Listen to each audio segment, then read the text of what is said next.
আমি এই তো পানি কচু, আমরা এটাকে পানি কচু বলে থাকি। তো এই কচুটা এনেছে, এই তো দেখুন, এর সাইজ দেখলেই বোঝা যায় যে কচুটা বেশ বড় ছিল।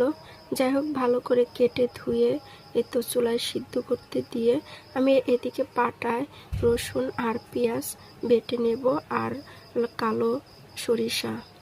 এদিকে সরিষা আর পেঁয়াজ রসুন বাটতে বাটতে কচু সিদ্ধ হয়ে গেছে আমার।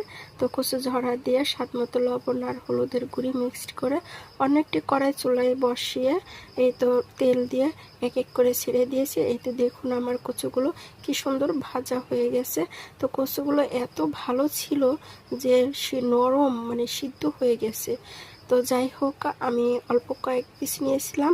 তো আমার ভাজা প্রায় হয়ে গেছে।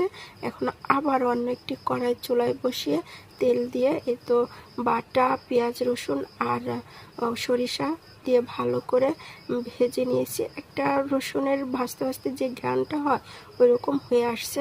তো আমি আদা রসুন জিরা বাটা একটুখানি দিয়েছি, আর স্বাদ মতো লবণ, হলুদের গুঁড়ি, মরিচের গুঁড়ি দিয়ে ভালো করে মিক্সড করে একটু পানি দিয়ে ভালো করে কষিয়ে এতে এক এক করে আমি আবারও আমার ভাজা কচুগুলো দিয়েছি আর কাঁচামরিচ। এই তো প্রায় দেখুন আমার এই কচু ভাজাটা হয়ে গেছে। তো যাই হোক, আমার সরিষা দিয়ে কচু ভাজা খেতে খুব মজা লাগে।